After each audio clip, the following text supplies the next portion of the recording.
ఆ, ఆ, పరిశుద్ధులను,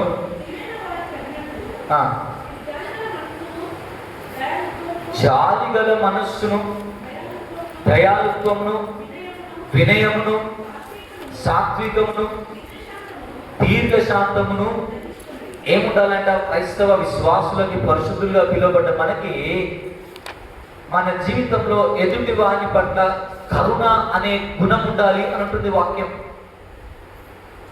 ఒక వ్యక్తిని కరుణించలేనప్పుడు లేదా ఒక వ్యక్తిని క్షమించలేనకపోయినప్పుడు నీ మనస్సు ఎంత పాపముతో నిండుందో ఆలోచించండి.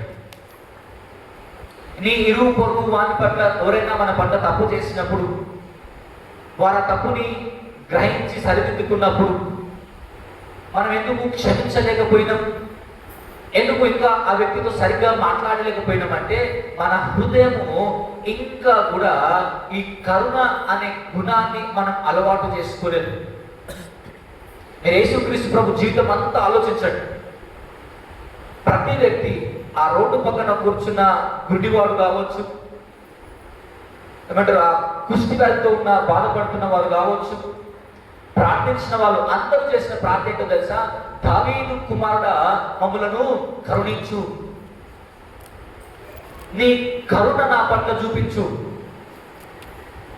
ఒకవేళ దేవుని హృదయం కఠినమైంది అయి ఉంటే కనుక ఆ రోజు అలాంటి వ్యక్తులు ఎవ్వరూ బహుపరచబడేవారు కాదు. కానీ దేవుడు కరుణామయుడు అని అంటాం కదా, మరి ఆ కరుణ మన దగ్గర ఎందుకు లేదు? నేను ఒక సందర్భాన్ని చెప్తాను మీకు. మిషన్ అంటే కేవలం సువార్త ఒకటే చెప్పటం కాదు. మిషన్లో సువార్త ఒక భాగం, అందులో ఉన్న అంశాల్లో అదొక అంశం అంతే. కానీ మిషన్ అంటే కేవలం సువార్త ప్రకటించడం ఒక్కటేనే కాదు. ఆ సువార్తలో లేదా ఆ మిషన్లో చాలా భాగాలు ఉంటాయి. అందులో ఒకటి నేను జ్ఞాపకం చేస్తాను. బహుశా మీలో ఎవ్వరికి కూడా ఈ సందర్భం తెలుసుండదు. నేను కూడా ఊహించలేదు యాక్చువల్గా. ఒక వారం క్రితం ఈ న్యూస్ని చదివినప్పుడు ఏంటి ఆ న్యూస్ అంటే, భారతదేశంలో ఈ తక్కువ కులం లేదా దళితులు అని పిలువబడే స్త్రీ పురుషులకు ఎంతమందికి తెలుసు మీకు పై బట్ట వేసుకునే హక్కు లేదని? పురుషులు స్త్రీలతో సహా. ఇప్పుడు మీరు వేసుకుంటున్న బ్లౌజ్ జాకెట్ అంటాం కదా, అది వేసుకునే హక్కు లేదని మీకు ఎంతమంది తెలుసు? యాక్చువల్గా ఎవరికి తెలియదు. అసలు ఇప్పుడు మీరు మంచిగా జాకెట్లు బ్లౌజ్ అన్ని వేసుకుంటున్నారు, కానీ ఓ 100 సంవత్సరాల క్రితం దాటితే కనుక భారతదేశంలో దళితులు ఏ స్త్రీ కూడా పై బట్ట వేసుకునే హక్కు లేదు. ఎలా వచ్చింది పై బట్ట? ఓ క్రైస్తవ మిషనరీ లేదా క్రైస్తవ సేవకుడు అక్కడున్న ప్రభుత్వంతో పోరాడి అక్కడున్న ఏమంటారు ఈ అనాగరికతను వెలివేసి ఖచ్చితంగా క్రీస్తుని నమ్మిన బిడ్డలు ఇలా ఉండాలి అని నేర్పిస్తే అప్పుడున్న సమాజం తట్టుకోలేక అలా పై వస్త్రం వేసుకున్న స్త్రీల నడిగొడ్లో నగ్నంగా చేసి హింసించి చర్చిల పైన దాడులు చేసి స్కూల్స్ ని కాల్ చేసి మిషన్స్ ఇంత జరిగితే ఈరోజు ఆడవాళ్ళందరూ మీరు పైబట్ట వేసుకోగలిగారు. ఇది మిషన్ లో ఒక భాగం. యాక్చువల్గా మీకు తెలియకపోవచ్చు, నేను చదివినప్పుడే నాకే భయంకరంగా అనిపించింది. నేను ఇంకా చాలా విషయాలు చెప్పలేకపోతున్నా. ఇంకొక భయంకరమైన విషయం ఏంటంటే, మీరు మీ బ్రెస్ట్ కి ట్యాక్స్ కట్టాల్సి ఉంటుంది తెలుసు. అంత భయంకరమైన పరిస్థితి ఉంటే భారతదేశంలో ఒక సేవకుడు క్రీస్తు ప్రేమను ఎరిగిన వాడు దేవుని సువార్తను చెప్తున్నప్పుడు అరే స్త్రీలు ఇలా ఉండొద్దు కదా అని కరుణతోని ఈ అన్యాయాన్ని దీన్ని ఎదిరిస్తే ఈరోజు దళిత స్త్రీలందరూ దర్జాగా మీ మానాన్ని కప్పుకోగలిగినారు. మీరు ఇది మిషన్లో ఒక భాగమైంది. తెలుసా అసలు స్టోరీ? మీరు యూట్యూబ్లో ఇంటికి పోయినాక అప్పర్ క్లాత్ రివోల్ట్ అని కొట్టండి, మీకు చాలా వీడియోస్ వస్తాయి. అప్పర్ క్లాత్ రివోల్ట్ అని కొడితే మీకు చాలా వీడియోస్ వస్తాయి యూట్యూబ్లో. న్యూస్ కూడా చాలా ఆర్టికల్స్ కనబడతాయి. ఓ స్త్రీ తన జీవితం సహించలేక తన రొప్పుల్ని రక్తంతో పోసేసి ఇది నా ట్యాక్స్ తీసుకో, ఇంకెంత మమ్మల్ని హింసిస్తారని ఆ రక్తహీనతో చచ్చిపోయిందని. అంత భయంకరమైన పరిస్థితుల్లో దేవుని ప్రేమను ఎరిగిన వాడు దేవుని కరుణను చూపించాలని భారతదేశానికి వచ్చి మనకి ఈరోజు మానాన్ని కప్పుకునే హక్కును ప్రసాదించాడు. ఆయన పేరు చార్ల్స్ బేట్ సంథింగ్ ఏదో ఉంది ఆయన పేరు. సో ఇలాంటి పరిస్థితిలో బ్రతికిన మనం ఈరోజు దర్జాగా మన జీవితాన్ని గడుపుతుంటే ఈ కరుణను ఎంతమందికి చూపించగలిగినాం ఈరోజు? దేవుడు ప్రేమ గలవాడు, దేవుడు కృప గలవాడు, దేవుడు కరుణ గలవాడని నీకు నీవే చెప్పుకోవడం కాదు, మిషన్లో నీ కరుణ క్రియతో చూపించగలగాలి. అయ్యో పాపం అట్లయిందా అంటే కరుణ కాదు, దయచేసి అనుకోకండి అయ్యో నేను చాలా జాలిపడునని అలా అనటం ఎవరన్నా అంటారు. కానీ క్రీస్తును ఎరిగిన నీవు ఓ అడుగు ముందుకేసి ఆ అయ్యో పాపం అన్నదాన్ని నీ చేతల్లో చూపించగలగాలి. అది క్రైస్తవ జీవితం అంటే. మీకు గుర్తుంది కదా, తీయనక్కర్లేదా మత్తయి సువార్త 25వ అధ్యాయంలో దేవుడు ఇద్దరిని విభజించి కుడి పక్కన ఎడమ పక్కన ఇద్దరు నిలబెట్టి ఏమన్నా తెలుసా? అయ్యా నేను ఆకలి కొట్టిని, మీరు నాకు అన్నం పెట్టితిరి, నేను చెరసాల్లో ఉంటిని, మీరు చూడవచ్చితిరి, నేను దిగంబరనైంటిని, మీరు నాకు బట్టలు ఇచ్చితిరి, నేను రోగినై ఉండగా మీరు నన్ను దర్శించితిరి అంటే ఒకరు అన్నారు అయ్యా ఎప్పుడు ఇచ్చినావు, మేమెప్పుడు ఇచ్చినాం అని వాళ్ళు అన్నారు. ఇద్దరు ఇచ్చిన ఆన్సర్ ఇదే, నువ్వెప్పుడు ఉన్నావు మేమెప్పుడు ఇచ్చినామని. అయితే ఇద్దరికి దేవుడు ఇచ్చిన ఆన్సర్ వేరే. అల్పులైన ఈయన సహోదరులు ఒక్కరికి మీరు చేసి తిరిగి ఒక్కరికి కూడా మీరు. ఇప్పుడు చేసినోనికి చేయనోనికి తేడా ఏంటిది? తేడా ఏంటో తెలుసా? ఒకడు క్రీస్తు ప్రేమను పంచాలనుకున్నాడు, ఒక వ్యక్తి క్రీస్తు ప్రేమను తనకు తానే దాచుకున్నాడు. దేవుని ఎరగక కాదు, అల్పులైన అయినా సహోదరులు ఒక్కరికి మీరు కరుణ చూపించినారు, 100 మందికి చూపించలేరు, ఒక్కరికి నా ప్రేమను పంచినారు మీరు. అందుకే సృష్టి ఆరంభం నుండే మీ కొరకు సిద్ధపరిచిన ఈ లోకాన్ని మీరు స్వతంత్రించుకోండి. ఎవరు వాళ్ళందరూ అంటే దేవుని కరుణను క్రియలలో చూపించిన వారు. అయ్యో పాపం అని జాలిపడి తలపేసుకొని రాత్రి బెడ్ మీద కూర్చుకొని మీరిద్దరు మాట్లాడుకున్నారు కాదు, వారి ప్రేమను చేతల్లో చూపించినారు. మనకు సాధ్యమేనా పని? ఇంటి ముందుకు అడుక్కునే వాళ్ళు వస్తే మీ ప్రవర్తన ఎట్లుంటుంది? నేను అంతా ఇవ్వాలి అంతా ఇచ్చేస్తాను అంటలే, వాటితోని మీరు మాట్లాడే విధానం ఎలాంటిదో ఆలోచించండి. అలాంటి వ్యక్తితోని మీరు బస్ స్టాప్లలో, రైల్వే స్టేషన్లో బస్సులో ప్రయాణం చేస్తున్నప్పుడు దిక్కు లేక స్థితి బాగలేక మీ ముందుకు చేయి చాపినప్పుడు వాటితో మీరు ప్రవర్తించే విధానం ఎలాంటిది? కరుణతోనే ప్రవర్తిస్తున్నారా, కఠినంగా ప్రవర్తిస్తారా? అంటే చాలా 100కు 90% కఠినంగానే ప్రవర్తిస్తాం. ఎందుకు? మన కరుణ పొందుకోవటమే తప్ప చూపించే అలవాటు లేదు మనకి. కానీ దేవుని వాక్యం అంటుంది, దేవుని క్రీస్తుని ఎరిగిన బిడ్డలు మీరు అడుగు ముందుకేసి మీ పనులలో కరుణను చూపించండి. నేను ఇంకొక లేఖన భాగాన్ని కూడా మీకు పరిచయం చేస్తాను పరిశుద్ధ గ్రంథం నుంచి, మీరు తీరక్కర్లేదు. లూకాసు వార్త 10వ అధ్యాయంలో మనకు స్టోరీ తెలుసు. యేసుక్రీస్తు ప్రభు ఒక మంచి ఉపమానం చెప్తా ఉన్నారు. ఏంట ఉపమానం అంటే, ఓ వ్యక్తి ఎరుకో నుంచి యెరూషలేము నుంచి ఎరుకోకు ప్రయాణమై వెళ్తున్నప్పుడు మార్గ మధ్యంలో దొంగల చేత పట్టబడి కొన ప్రాణంతో విడిచిపెట్టిపోయినారు. అయితే బాగా ఆలోచించండి, ఆ మార్గంలో ఎవరు వచ్చినారు? యాజకుడు వచ్చినాడు, దగ్గరగా వచ్చి చూచి ఆ పక్కగా. ఆ తర్వాత లేవీయుడు వచ్చినాడు, ఆయన కూడా దగ్గరకు వచ్చి చూచి అయ్యో పాపం ఇట్లయిందా అని వెళ్ళిపోయినాడు. అవునా? ఇప్పుడు 3వ వ్యక్తి ఎవరు? వచ్చి ఏం చేసినాడు?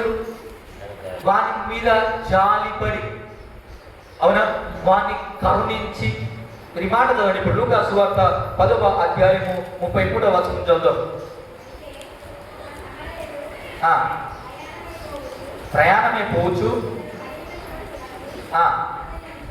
అతన్ని చూచి అతని మీద జాలిపడి ఏం చేసిందంట?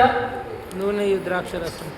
జాలిపడి దగ్గరకు ఎటుపోయిండు? దగ్గర. మనం ఎట్టుపోతాం? మనం కూడా జాలి పడతాం. మీరు జాలి లేదు అని అంటలే, మీ జాలి ఎక్కడ దాకా అంటే మాటలు దాకా. అయ్యో పాపం అట్లయిందా, అట్లా అయిపోతే బాగుండు కదా అని మనకేం పట్టనంటే చేతులు దొరుకుకొని వెళ్ళిపోతాం మనం. అవునా?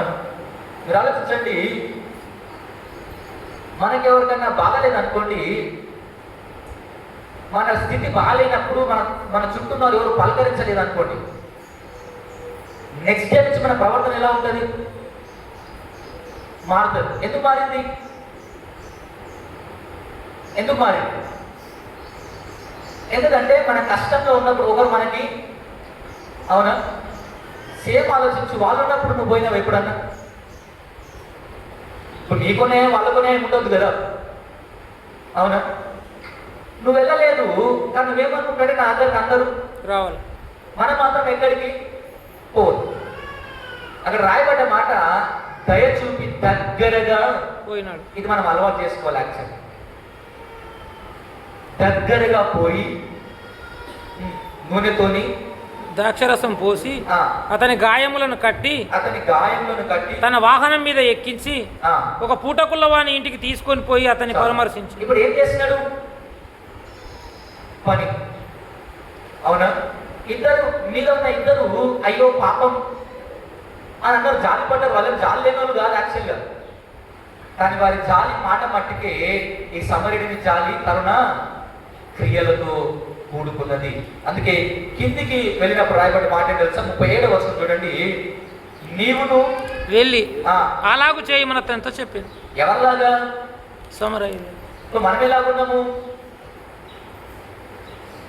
నీవు వెళ్ళి అలాగు చేయి. ఎవరిలాగా చేయాలి ఇప్పుడు? సమరయ్య. అంటే నీ క్రియ, నీ కవన ఎలా ఉండాలి? క్రియలతో కూడినదై ఉండాలి, అవునా? మరి మనది ఎలా ఉండాలి? ప్రతిరోజు ఎలా ఉంటుంది? ఎక్కడికో వద్దు. మన అన్నదమ్ముళ్ళు, మన అక్క చెల్లెళ్ళు, మన తోటివారు, వీరందరి మధ్యలో మనం ఎలా ప్రవర్తిస్తున్నాం? స్వార్థంగా కఠినంగా ఉంటామా? నెమ్మదిగా సమాధానంగా ఉంటామా? సమాధానంగా నెమ్మది ఎప్పుడు ఉంటామా అంటే మనకి ఏదైనా లాభం ఉన్నప్పుడు ఉంటాం, పక్క వాళ్ళకు మనకి ఏదైనా అవసరం ఉన్నప్పుడు ఉంటాం. అవసరం తీరిన తర్వాత అందుకే ఒక మాట అంటారు, అవసరం ఉన్నప్పుడేమో కాళ్ళు పట్టుకుంటాం, అవసరం తీరినాక నేనేమంటా అంటే పీకలు పట్టు కూడా పట్టుకుంటాం. మన సాధ్యం, మన పని అయిపోయింది కదా. సో మన మనస్సు మన అవసరాన్ని బట్టి మారుతూ ఉంది. కానీ క్రీస్తుని ఎరిగిన బిడ్డలు మీ అందరికీ చెప్తా ఉన్నమాట, ఎదుటి వాని పట్ల కరుణ కలిగి ఉండండి. వారు మంచి చేస్తున్నారా చెడు చేస్తున్నారా కాదు, నువ్వేం చేస్తున్నావు అన్నది చాలా ప్రాముఖ్యం. ముందు చెప్పండి, మర్యాద ఇచ్చి పుచ్చుకోవాలండి. అంటే చెప్పండి, మర్యాద ఇచ్చి పుచ్చుకోవాలి. మనకేం అలవాటు? పుచ్చుకోవడం, ఇవ్వటం. సో బేసిక్ గా మన ఎండ్ ఎలా తయారైందయ్యా అంటే మనం కఠినాత్ములం. ఏషియా గ్రంథంలో రాయబడ్డ మాట ఏంటో తెలుసా? మీ గుండె ఎలాంటిదయ్యా అంటే రాతి గుండె అంటాడు దేవుడు. అందుకే అంటాడు, మీ రాతి గుండె తీసేసి నేను ఏమి ఇస్తా? మాంసం గుండెని ఇస్తా. అయ్యా మీరు చలనం లేకుండా బ్రతుకుతున్నారు, ఎదుటి వాని పట్ల క్రూరత్వంగా అన్యాయంగా బ్రతుకుతున్నారు. ఆ మనస్సు పోయి కరుణించే మనస్సు రాగలిగితే కనుక మీరు అందరి పట్ల మంచి సహవాసాన్ని, మంచి ప్రవర్తనను కలిగి ఉండగలుగుతారు. సో మిషన్ మాటలతో చెప్పేది కాదు, మిషన్ చేతల్లో చూపించేది. ఆ చేతలు చేసేవాడు కావాలి దేవునికి. నేను నిల్చొని కరుణ గురించి ప్రసంగం చేయమంటే నేను కాదు, మీరు నాకంటే మంచిగా ప్రసంగం చేస్తారు, నిలబడి చెప్పమంటే నాకంటే ఎక్కువ రెఫరెన్స్ చూపిస్తారు. నేను తప్పంటలేను, కానీ ప్రాబ్లం ఏంటయ్యా అంటే చెప్పడం చాలా ఈజీ అయిపోయింది అందరికీ, కానీ చేయడం చాలా కష్టం అయిపోయింది మనకి. అందుకని మదర్ తెరిసా గురించి అందరం మాట్లాడుకుంటాం, కానీ అందరం చేయాలని మాత్రం ఎప్పటికీ మనమేమంటే ఇది మన పని కాదు, ఇది మనకి సంబంధించింది కాదు, ఇది వేరే వాళ్ళకి సంబంధించి. సో అలా చెప్పుకుంటూ పోతే మనం చాలా విషయాలు మాట్లాడుకోవచ్చు. కానీ మనం చదివిన పాత నిబంధన పాట చూడండి, యెషయా గ్రంథము 58వ అధ్యాయం మనం 6వ వచనాన్ని ఒకసారి మనం చదువుతాం.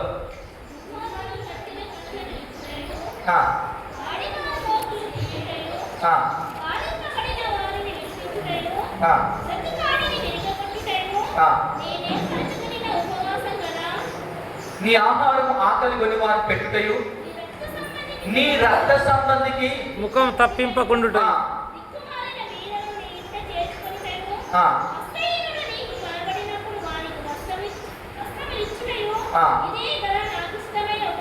ఇదే కదా నాకు ఇష్టమైన. ఏంటిది ఉపవాసము? ఏం చేయమన్నాడు దేవుడు? లేదా మన క్రైస్తవ విశ్వాసంలో మనం ఎందుకు భక్తిపరులమయ్యా అంటే బాగా ప్రార్థన చేస్తాం కాబట్టి, బాగా పాటలు వచ్చు కాబట్టి మనం బాగా మంచోళ్ళం. ఈ భక్తి ప్రార్థన ఎక్కడ దాకా? ఈ 4 గోడల దాకా. అంతే కదా? ఈ 4 గోడల్లో మనం ఎంత పవిత్రులమో భూమి మీద అంత పవిత్రుడిగా దూతలు కూడా ఉండలేదు. అంత జాగ్రత్తగా మాట్లాడతాం, అంత జాగ్రత్తగా ప్రవర్తిస్తాం. కానీ దేవుడు అంటున్న మాట ఏంటో తెలుసా? అయ్యా, భక్తి అనేది కేవలం గుడిలో పాట పాడటమే కాదు, కేవలం ఉపవాసం ఉండటమే భక్తి కాదు. భక్తి అనేది నీ విశ్వాసం అనేది నీ క్రియల్లో ఎదుటి వారిని కనపరచగలగాలి కదా. అది కదా భక్తి అంటే. నాకు చదవచ్చని ఎట్లా తెలుస్తుంది? నేను ఏం పని చేయకుండా మూల కూర్చుంటే తెలుసు. మాట్లాడే విధానం, నేను ప్రవర్తించే విధానం బట్టి నా జ్ఞానం ఏంటో, నా అనుభవం ఏంటో అందరికి అర్థమైతా ఉంది, ఎవరి జీవితమైనా. ఇప్పుడు భక్తి ఎలా అర్థమైందయ్యా అంటే, నీవు కరుణ గల వాడివైతే ఆ మీద చెప్పిన మాటలు ఏది కూడా మనం చేయడానికి ఇష్టపడదు. అంటే కరుణ ఎందుకయ్యా అంటే మనం అర్థం చేసుకోవాల్సిన మాట, కరుణ చూపించమని దేవుడు పదే మనకు ఆజ్ఞాపించడానికి కారణం ఏంటంటే, ఈ లోకం హింసకు దారి తీస్తూ ఉంది. ఈ లోకము ఏమైనా గొడవలకు దారి తీస్తూ ఉన్నారు ప్రజలు. అలాంటి ప్రజల మధ్యలో మిమ్మల్ని సాక్షిగా పెట్టడానికి కారణం ఏంటయ్యా అంటే, మీరు మేలు చేత కీడుని జయించాలి, మీరు చెడుతనాన్ని మంచితనం ద్వారా జయించాలి. కానీ మనం ఏం చేస్తాం? గొడవకి ఇంకా కొంచెం ఆమ్లం పోస్తాము, అంతే కదా. చాలా సందర్భంలో ఈ బాధ అనిపిస్తుంది. అంటే పడినోళ్ళు, అంటే ఏదైనా అన్నమాట అనుభవించిన వాళ్ళు ఫోన్లే అని ఉంటారు. మా అన్నయ్య, మా తమ్ముడు, ఈ పక్కకుండా ఉంటారు, చూసినావా? అరే నేనైతే ఏం చేసుకుంటే తెలుసా అనగానే లేకపోని ఆలోచన వస్తుంది. ఇది మంచిగా ఉంటాడు పాపం. ఎట్లా భరిస్తున్నారా నువ్వు? అసలు నువ్వు కరెక్టేనారా? అట్లుండొద్దురా అని ఇది లేకపోని గొడవలంతా పెట్టేది పక్కోలే. సో వాక్యం అంటుంది, హింసను ప్రోత్సహించే వాని మనస్సు, వాడు క్రైస్తవుడైనా ఎవరైనా పర్లేదు, వాడు మానవత్వమును లేనివాడు. వారి జీవితంలో క్రీస్తు ప్రేమను గుర్తెరగని వారు. కానీ క్రీస్తు ప్రేమను, త్యాగాన్ని గుర్తెరిగిన మీరు హింసించబడిన వారికి ఎంతమందికి సహాయం చేస్తూ ఉంటారు? బాధింపబడిన వారికి ఎంతమందికి మీకు తోచిన ఆదరణ కలిగిస్తూ ఉన్నారు మీరు? అది కదా క్రీస్తు నేర్పించిన, చూపించిన మార్గం మనకి. మీరు లోకం హింసిస్తే మీరు మంచి చేయడానికి ప్రయత్నం చేయాలి. అది మనం నేర్చుకోవాల్సిన విధానం. మీరు చూడండి, నిర్గమకాండం 2వ అధ్యాయం మీరు జాగ్రత్తగా చదివితే, మోషే పుట్టి 6 నెలలు అయింది అంతే, ఎక్కువేం కాలే వయసు. మనకి 6 నెలలు తల్లి బాగా భద్రంగా దాచింది. ఇక దాచలేక ఓ జమ్ము పంట చేసి దాన్ని మంచిగా నీళ్లు పోకుండా మట్టంతా రుద్దేసి ఈ 6 నెలల పసిబాబును అందులో పరుండబెట్టి ఆ నదిలో వదిలేసింది. అవునా? ఈ నదిలో వదిలేస్తే ఎవరికైతే భయపడి నదిలో వదిలేసిందో వాళ్ళ చేతనే పోయి పడ్డాడు మనం, అంతే కదా. అంటే ఇప్పుడు ఏంటంటే నిప్పుల పెనం మీదకి వెళ్ళి నిప్పులో పడ్డట్టే స్టోరీ మోసేది. సైన్యం అంతా ఇంటిల్లు చూసి చంపేసిన చిన్న బిడ్డలను తీసుకొని వచ్చి నదిలో వదిలేస్తే ఇప్పుడు సైన్యం ఎక్కడ పోయినాడు? రాని చేతుల్లో పోయినాడు. ఇప్పుడు బాగా ఆలోచించండి, మోషే బ్రతకటానికి కారణం ఏంటి? మీరు చెప్పండి, మోషే బ్రతకటానికి కారణం ఏంటి? ఆలోచన ఏంటో తెలుసా? ఆ పిల్లవాని పట్ల ఆ స్త్రీ కారణం చూపించింది కాబట్టి మోషే అనేవాడు బతికినాడు. అవునా? యాక్చువల్ ఆ స్త్రీ ఏం చేయాలి? కఠినాత్మక అయితే చంపేయాలి, తీసుకుపోయి నానా ఈయన హెబ్రీ ఎక్కడ రాయబడి ఈ హెబ్రీ బాలుడు అని గుర్తుపట్టి ఆల్రెడీ, నాన్న నాకు హెబ్రీ బాలుడు దొరికిండు ఇగో అని నాన్నకి ఇచ్చేసి చంపేసి తన పని తన అమ్మ చేసుకోవాలి. కానీ మోషే బ్రతకటానికి కారణం ఓ తల్లి లేదా ఓ వ్యక్తి కరుణ చూపించింది. ఆ రోజు హింసింపబడుతూ చనిపోతున్న ప్రజల్లో ఒక వ్యక్తిని బ్రతికించింది కరుణ. చెప్పలేదు. మనమేం చేస్తాం?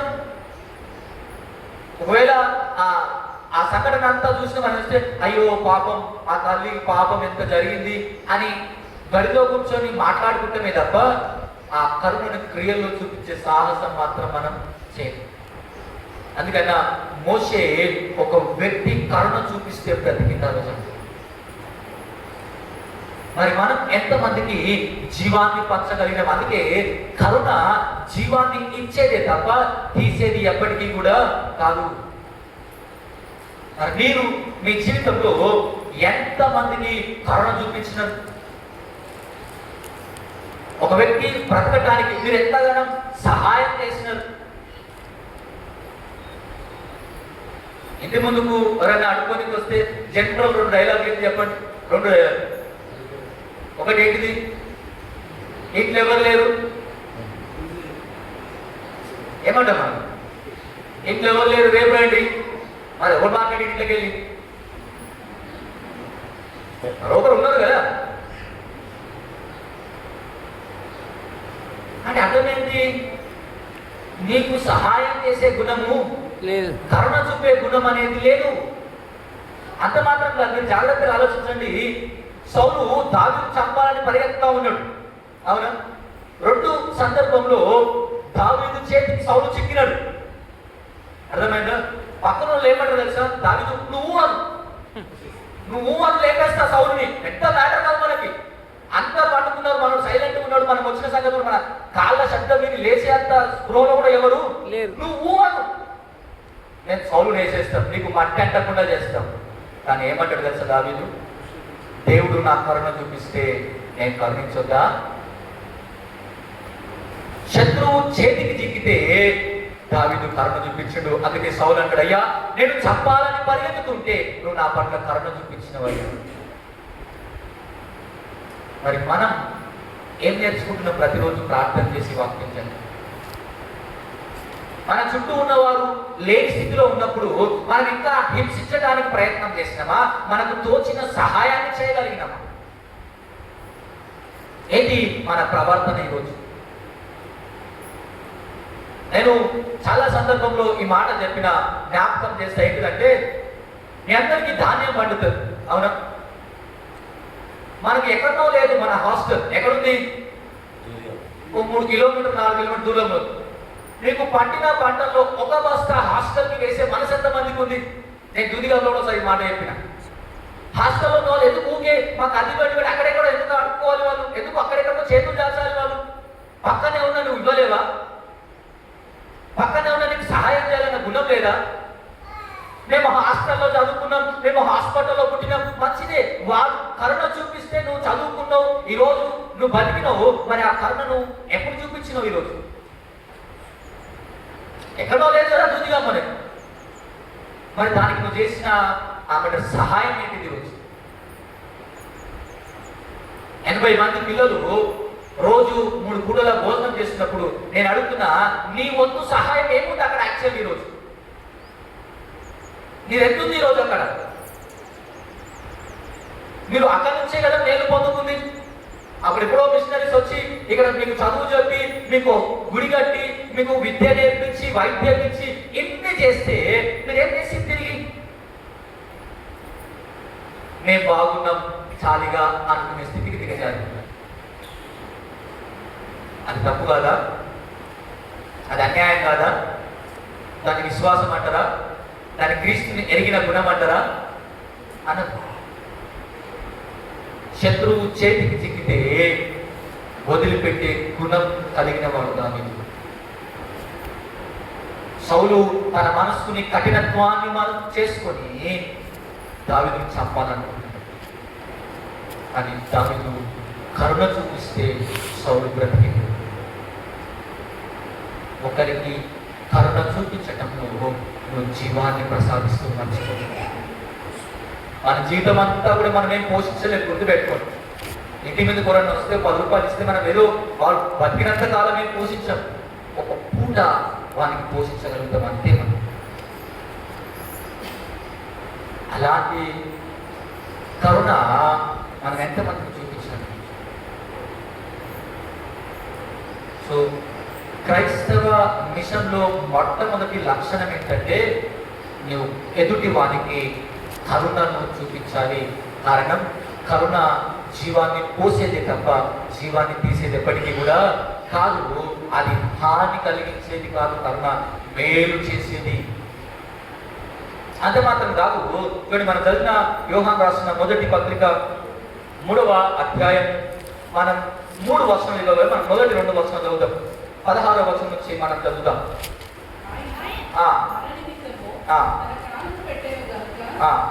దీని వలన ప్రేమ ఎట్టిదని మనము కూడా సహోదరుల నిమిత్తము ఏం పెట్టబద్దులమై ఉన్నాము? ప్రాణము. వీళ్ళు కూడా బిచ్చమేయని మనం నీకు ప్రాణం సంగతి దేవుడు ఎరిగి అంతే కదా. ఇప్పుడు కింద వచనం చదవండి. ఈ లోకపు జీవనోపాధి గలవాడి ఉన్నట్టు అర్థం ఏంటో తెలుసా? మీరు చాలా సమృద్ధిగా బ్రతుకుతున్నారు కదా, మీకు కావలసినవి అన్ని ఉన్నాయి కదా, మీరు అనుకునే అన్ని అనుభవిస్తున్నారు కదా. ఇంట్లో టీవీ లేనో చేతులు లేపండి, స్మార్ట్ ఫోన్ లేనో చేతులు లేపండి. ఉన్నాయా? అందరికి ఉన్నాయా? ఇల్లు లేనో చేతులు లేపండి. అందరికి ఉన్నాయా? అంటే మీ అందరు ఏమన్నారు ఇప్పుడు? జీవనోపాధి అందరికి. ఇప్పుడు కంటిన్యూషన్ చూడండి. తన సహోదరునికి లేమి కలుగుట ఎవరు చూస్తున్నారు? జీవనోపాధి గలవాడు. ఎవరు చూస్తున్నారు? అన్ని సమృద్ధిగా ఉన్న మీరు మీ చుట్టూ ఏం చూస్తున్నారు? ఇప్పుడు లేమి కలవాన్ని చూస్తూ ఉంటే అతని ఎడల ఎంత మాత్రము కనికరము చూపని వాని పట్ల దేవుని ప్రేమ ఎలాగూ నిలుచును? ఇప్పుడు చెప్పండి, ఎదుటి వాడిని కరుణించలేకపోతే నీలో ఏం లేదు? దేవుని ప్రేమ లేదు. మరి ఇన్ని పాటలు పాడి, ఇన్ని ప్రసంగాలు విని, ఇన్ని ప్రసంగాలు చేసి, వాక్యాలు చదివి ఇవన్నీ ఎందుకు? మరి దేవుని ప్రేమ మనసులో లేనప్పుడు ఇవన్నీ ఎందుకు చేసినట్టు? మరి అని అంటున్న మాట ఏంటో తెలుసా? నీ సహోదరుడు లేమి కలిగినంత చూచి కూడా నీకేం పడినట్టున్నావు చూసినావా? దేవుడు దాన్ని ఆశ్రయించుకుంటున్నాడు. నీ సహోదరుడు కష్టంలో ఉండి కూడా అమ్మో నాకు సంబంధం లేదు కళ్ళు మూసుకుంటున్నావు చూసినావా? దేవుడు దాన్ని గమనిస్తా ఉన్నాడు. ఈరోజు అడుగు దూరంలో నీ ఇబ్బందులు కనబడతా ఉంటే అడుగు నేను ఎందుకు వేయాలి అని వెనకకేస్తున్నావు చూసినావా? దాన్ని దేవుడు గమనిస్తా ఉన్నాడు. ఈరోజు నీకు అన్ని ఎందుకు ఇచ్చిందయ్యా దేవుడు అంటే లేని వారికి నువ్వు ఇస్తావని. మనకెప్పుడు ఏమలవాటు అంటే ఎంతున్నా మనం అనే మాట ఏంటి చెప్పండి? ఎంతున్నా మనం అనే మాట ఏంటి? నాకేముంది, నాకే సరిపోతుంది. ఎప్పుడు సరిపోతుంది? మరి నీకు నెలకు 1,00,000 కాదా, నెలకు 2 లక్షలు ఖర్చు అయినా ఈ మరే మాట్లాడు ఏడ మిగులుతుంది అయ్యారు. అర్థమైందా? జీతం పెరుగుతున్నా కొద్దీ మన లైఫ్ స్టైల్ పెరుగుతుంది, కానీ ఏం పెరగదు? ఇచ్చే గుణం మాత్రం అస్సలు పెరగదు. మనం ఎప్పుడు కూడా లేదు అనే దగ్గరనే ఆగిపోయినాం. కానీ దేవుడు మనకు సమస్తాన్ని సమృద్ధిగా అనుగ్రహించాడు. కారణం లేమి గలవానికి నువ్వు కరుణ చూపిస్తావు, వాని అక్కర్లో నువ్వు ఆదుకుంటావని, వాని అక్కర్లో నీకు తోచిన సహాయాన్ని నువ్వు చేయగలుగుతావని. అది చేయలేని రోజున నీకు ఎంత ఉన్నా కూడా లాభం లేదండి. చూడండి, బాగా షుగర్ ఉండి, బీపీ ఉండి, అల్సర్ ఉండి, అనారోగ్యం అంటుంటే ఇట్లా మంచి చికెన్ బిర్యానీ చేసుకుంటే ఇప్పుడు బిర్యానీ ఉండి లాభమా నష్టమా? బిర్యానీ వండుకో లాభమా నష్టమా? పని చేయదు కదా. నువ్వు తినలేనప్పుడు ఎంతుంటే ఏం లాభం? నువ్వు సహాయం చేయనప్పుడు ఎంతుంటే ఏం లాభం? మరి అన్నా ఒకటే, లేకున్నా. సో అందుకే వాక్యం స్పష్టంగా చెప్పింది ఏమంటే, నువ్వు జీవనోపాధి సమృద్ధిగా కలవాడివై ఉండి లేమిలో ఉన్న వారికి నువ్వు సహాయం చేయొద్దా? అది కదా క్రైస్తవ గుణం. అందుకే మనం ప్రారంభంలో అల్పులైన ఈ నా సహోదరులు ఒకరికి చేస్తే ఎంతమందికి? ఒక్కనికే. ఎన్ని పూటలు? ఒక పూట. జీవితాంతం కూడా ఎప్పుడు చేయలే, ఒక్క పూట. అంటే మనం ఏం చేయలే, ఒక్కనికి సహాయం ఒక్క పూట కూడా. ఇప్పుడు చెప్పండి, ఏం గుణం మనది?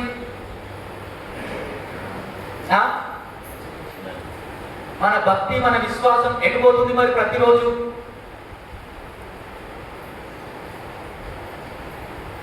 లేని కలిగిన వాణ్ణి చూచి నీకు తోచిన సహాయాన్ని క్రియరూపకము జరిగే. కింద మాట జరిగిన నాలుకతోనూ మాటతోనూ కాక క్రియతో ప్రేమిస్తాం ఒకరిని. సో చెప్పొద్దు, చేసి చూపించాలి మనం. చూడండి, ఋతు ఆమెటరు మోయాబు నుంచి ఎలా వచ్చింది? ఏమి లేదు, వట్టి చేతులతో వచ్చింది. ఏం లేదు, వట్టి మీద ఉన్న ఒక బట్ట తప్ప అత్త కూడా ఏం లేదు ఆ రోజు. అవునా? కానీ ఆ పుస్తకం 4వ అధ్యాయం వచ్చేసరికి సర్వ సమృద్ధి ఎట్లొచ్చింది? ఎట్లొచ్చిందో తెలుసా? సకల సమృద్ధి కలిగిన ఒక వ్యక్తి తాను ఋతు పట్ల కరుణ చూపించింది కాబట్టి. అవునా? 2వ అధ్యాయంలో చదవచ్చు. ఆమంటది, అయ్యా ఈ దీనురాలి పట్ల నువ్వు కటాక్షం చూపిస్తావు అంటే కరుణ చూపిస్తావా? మేము ఏమీ లేని వాళ్ళం, మేము పూటకు దిక్కు లేని వాళ్ళం. అయ్యా ఇది ఉంటే తప్ప మాకు దిక్కు లేదు అంటే నీ కటాక్షము ఈ దాసురాలు మీద చూపి అంటే ఆ యజమాని సర్వ సమృద్ధి గల ఆ వ్యక్తి ఆయన చేసిన పని వాళ్ళని పిలిచి మీ పిడికిలు కావాలని పడేసుకుంటా పోండి. అది కదా కరుణ అంటే. అందుకు ఆ అత్త ఏమంటో తెలుసా? అమ్మా ఎక్కడ పని చేసినావు, ఇంత ధాన్యం తెచ్చుకున్నావు అంటే స్టోరీ అంతా చెప్తే ఆమె ఏమంటో తెలుసా? బతికున్న వారికి, చచ్చిన వారికి ఇంకా సహాయం చేస్తున్న ఆ వ్యక్తిని యెహోవా ఆశీర్వదించునుగాక. ఎందుకు? ఆయన ఎంత దీవించబడితే లోకంలో అంతమంది దీవించబడతారు. ఆయనకు ఎంత దేవుడు అనుగ్రహిస్తే ఆయన అంత పంచగలుగుతాడు. కారణం ఆయన మనస్సు చాలా కరుణగల మనస్సు. అదే కఠినాత్మగా అయి ఉంటే ఎవరు పిలిచిరమ్మా నా పొలంలో నేను ఏరుకోవడానికి? నేను పనికి విలువలే కదా, ఎందుకు వచ్చినావు కోడి గడి నుంచి అని అలా యాక్సెప్ట్.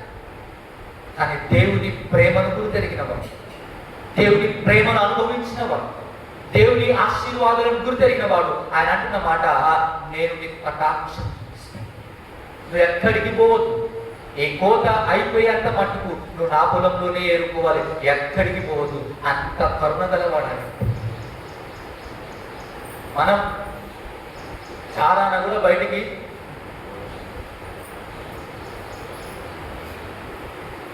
కానీ క్రీస్తు గురించి పాటలు పాడమంటే కనుక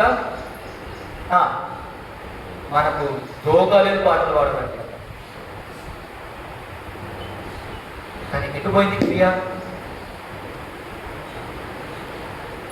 కరుణ ఒకరికి జీవాన్ని ఇచ్చేదే కాదు, ఒకరి జీవితంలో సమృద్ధిని కలుగజేసింది, వాళ్ళేమిని తీసివేసి కావచ్చు. అంత చూడండి, నిజంగా అనాథలైన వారికి, రోడ్డు మీద బాగా ఆకలి ఉన్నవానికి సడన్ గా నువ్వు చూసి ఒక 10 రూపాయలు ఇస్తే ఆయన ఏమంటాడో తెలుసా? అమ్మా నువ్వు నీ కుటుంబము ఇది నిజంగా కష్టంలో ఉన్నవానికి అనుకోకుండా సహాయం దొరికితే వారు పలికే మాటలు అంతే కదా. ఎప్పుడన్నా అనిపించుకురా? ఇప్పుడు తెల్ల మొక్కలు పెట్టి ఆ మాట ఒక్కరని అన్నారా? అయ్యా ఈ సల్ల ఉంటే చాలని. అది కరుణ గల మనసు. అందుకే ఆ తల్లి అన్నది, అయ్యా ఈయనని యెహోవా బాగా దీవించండి, ఈయన దీవిస్తే ఈ ప్రాంతంలో, ఈ బెత్లెహేములో ఇంకా చాలా మంది బీదలు దీవించబడ్డారు. మనం ఎందుకు ఒకరి లేమిలో మనం సహాయం చేయలేము? నీకు ఎంత ఉన్నా అంత ఇవ్వలే దేవుడు, ఎప్పుడు అంత ఇవ్వలేము కూడా, అవునా? కానీ ఎంత ఇవ్వగలము అంత ఇవ్వగలగాలి ఖచ్చితంగా. అది మనం నేర్చుకోవాలి. 10 రూపాయలు ఇవ్వలేనప్పుడు రూపాయి ఇవ్వగలుగుతాం కదా, 10 రూపాయలు ఇవ్వలేకపోయినా రూపాయి ఇవ్వగలుగుతాం కదా. ఆ రూపాయి ఎప్పుడన్నా ఇచ్చినామా అట్లీస్ట్ లేని గలవాణిని చూచి నువ్వు చేయి చాలకుండా అయ్యో పాపం వానికి ఏం లేదు ఎవరన్నా పెడితే బాగుండు అనుకుంటాం తప్ప నేను పెట్టాలని ఎప్పుడన్నా అనుకున్నావా? ఈ ప్రార్థన చేస్తాం మనం చాలా మంది, వంద మంది చేస్తాం. ఏమంటే తినేటప్పుడు చేసే ప్రార్థన ఏంటి చెప్పండి? దేవా నాకు మంచి అన్నం ఇచ్చినావు, బిర్యానీ ఇచ్చినావు, నీకు వందనాలు.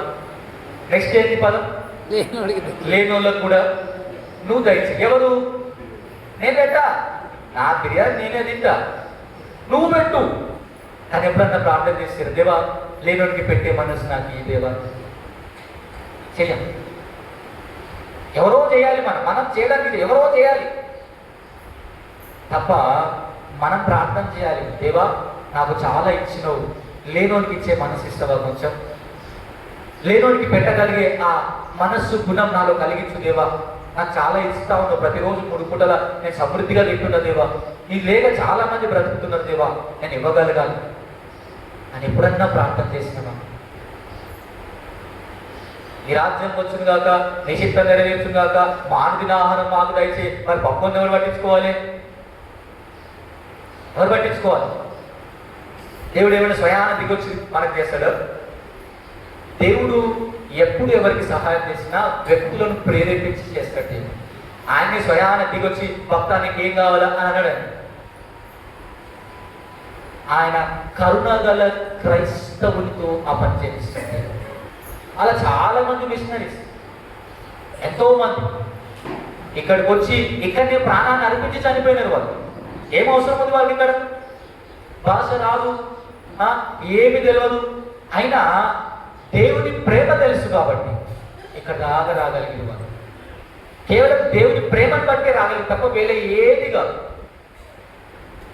మరి అలాంటి ప్రేమను అనుభవించిన మనం, అలాంటి ప్రాంతంలో బ్రతుకుతున్న మనం లేమి గలవానికి కరుణ ఎప్పుడన్నా చూపించినామా? అది మనం ఆలోచించాలి. ఇక చివరి విషయాన్ని మనం గమనిస్తాం. చివరి విషయం మనం చదివిన మత్తయి సువార్త 9వ అధ్యాయం 36వ వచనాన్ని మనం చదువుతాం.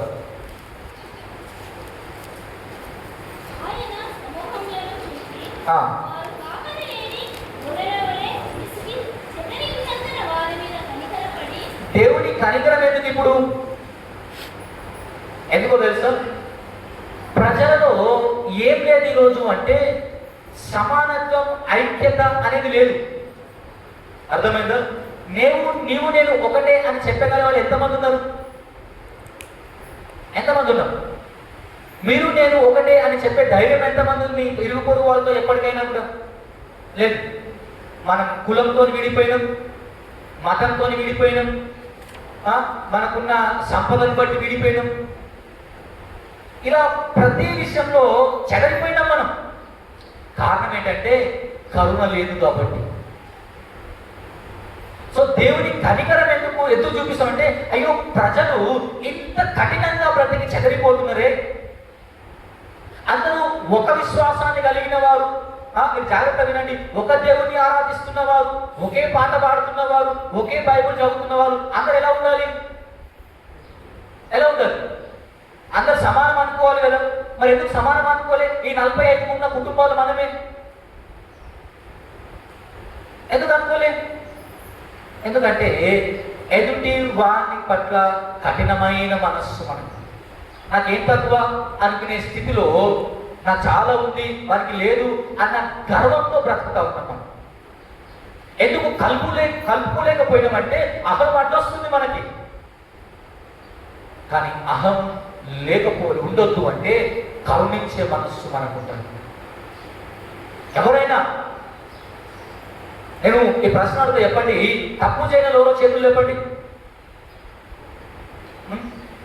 ఉన్నారు ఎవరైనా? లేదు కదా. అందరు తప్పు చేసింది కదా. తప్పు చేసిన దేవుడిని క్షమించలేదా? దేవుడు కలుపుకోలేదా? మరి పక్కన ఎందుకు కలుపుకోతున్నావు? తప్పు చేయని ఎవరు లేరు కదా. నేను కూడా తప్పు చేసిన నన్ను పక్కవారు క్షమించినప్పుడు నేను కూడా పక్కవాన్ని క్షమించాలి. మరి ఎందుకు అహం వచ్చింది మనకి? ఎందుకు స్వార్థం వచ్చింది మనకి? నువ్వు అన్నంటవారా, నీకేముందిరా అని ఎందుకు వచ్చినాయి ఈ మాటలు మనకి?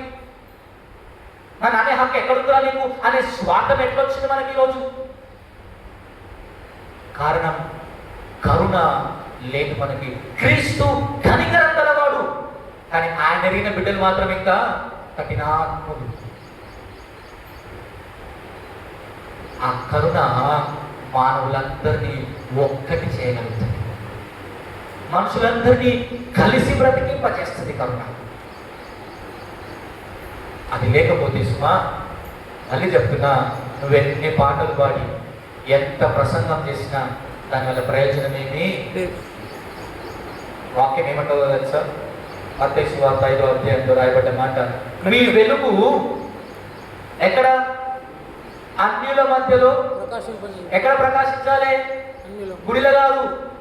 అర్థమైందా? గుడిలో కాదు నీ భక్తి. ఎక్కడ ఉండాలి?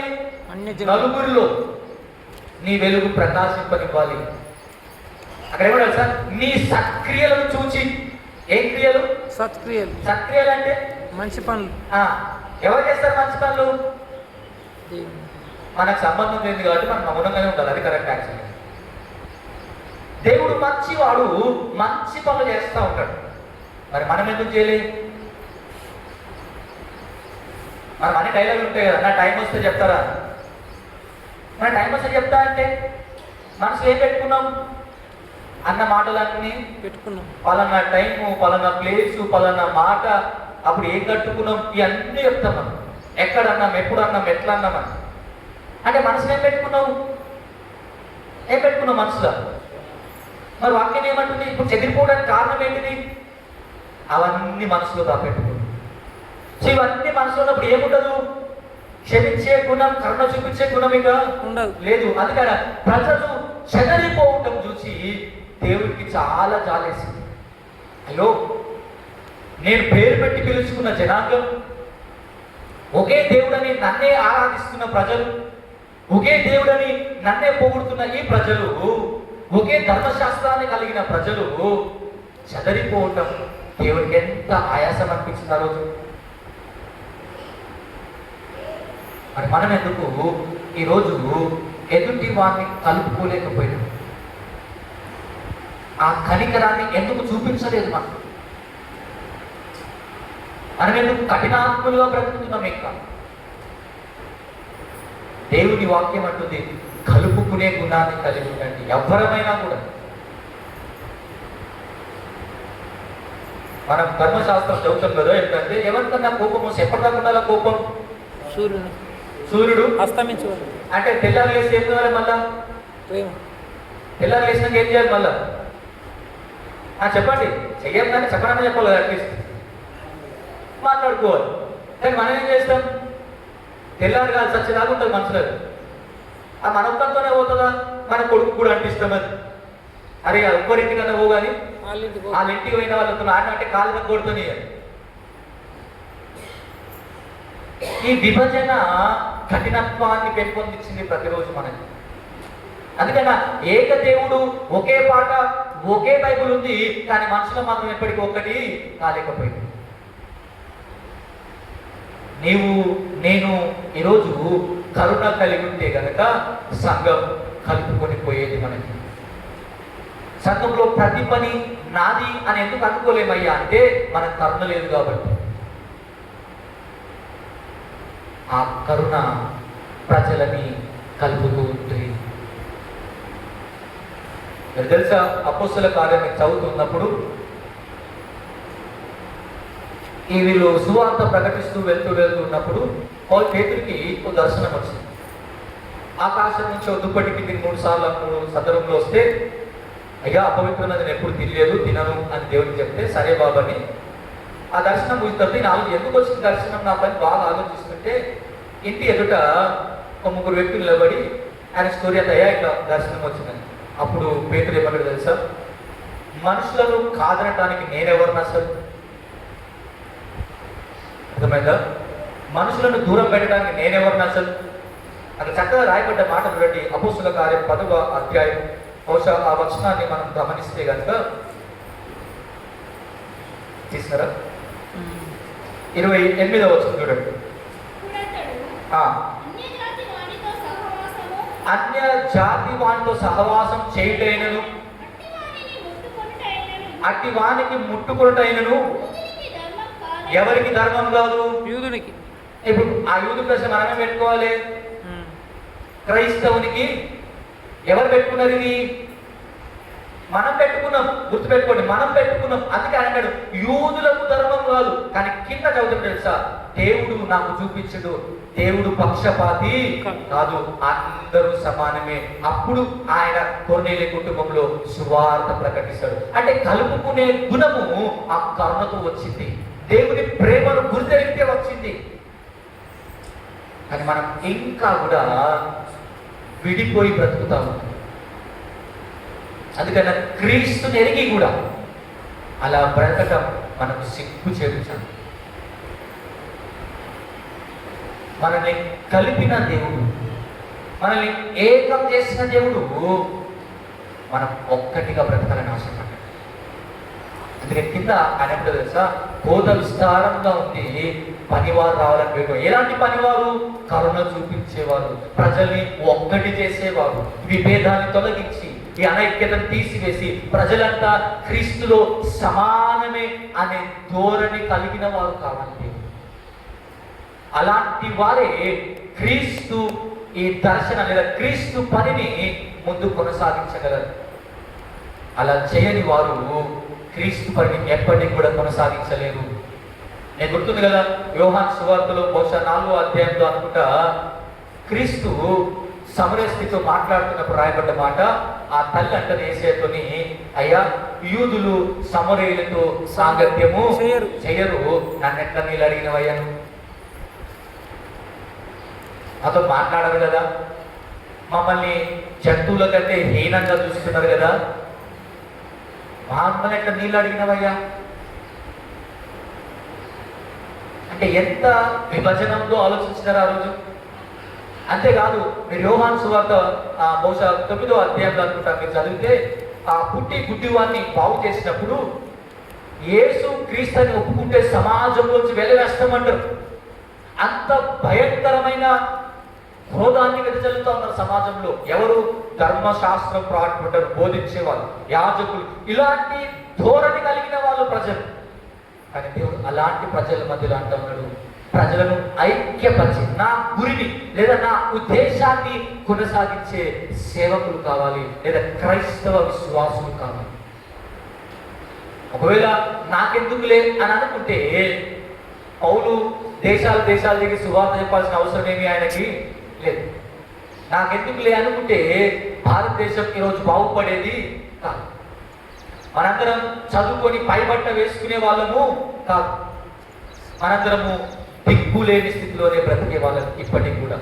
నేను చెప్పింది ఎప్పుడో క్రీస్తు పూర్వం స్టోరీ కాదు, 100 సంవత్సరాల క్రితం జరిగిన స్టోరీ చెప్పిన మీకు ఇందాక. 100 years కేవలం 100 సంవత్సరాల క్రితం ఎక్కడైనా ఆలోచించండి మన బ్రతుకు. కానీ మనల్ని ప్రేమించి క్రీస్తులో అందరూ సమానమే అని గుర్తెరిగి మన కొరకు పోరాడి ప్రాణత్యాగం చేసిన వాళ్ళు క్రీస్తు ఉద్దేశాన్ని వాళ్ళు కంటిన్యూ చేస్తూ వచ్చారు. అందుకే మనం గౌరవాన్ని సమాజంలో సంపాదించుకున్నాం. ఆ రోజు అలాంటి బిడ్డలు ఎంతమంది అవమానం పడి ఉండొచ్చో ఆలోచించారు. కానీ క్రీస్తు ప్రేమ మనకు చెప్తా ఉంది, నేను కనికరం గలవాడిని కాబట్టి మీరు కూడా కనికరం గలవారై ఉండండి. కనికరం గలవారు మాత్రమే ధన్యులు. సుమా గుర్తుపెట్టుకోండి, కఠినాత్మని దేవుడు దీవించాడు. మీకు అవకాశం ఇస్తాడు, మారే అవకాశం ఇస్తాడు దేవుడు. మారే విధంగా మిమ్మల్ని హెచ్చరిస్తాడు దేవుడు, మారే విధంగా మీకు బోధిస్తాడు దేవుడు.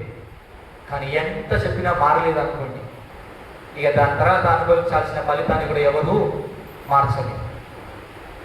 సో దేవుడు కరుణ గలవాడు. ఆయన కోరుకుంది ఒకటి, నేను నమ్మిన బిడ్డలు కూడా కరుణ కలిగి జీవించారు.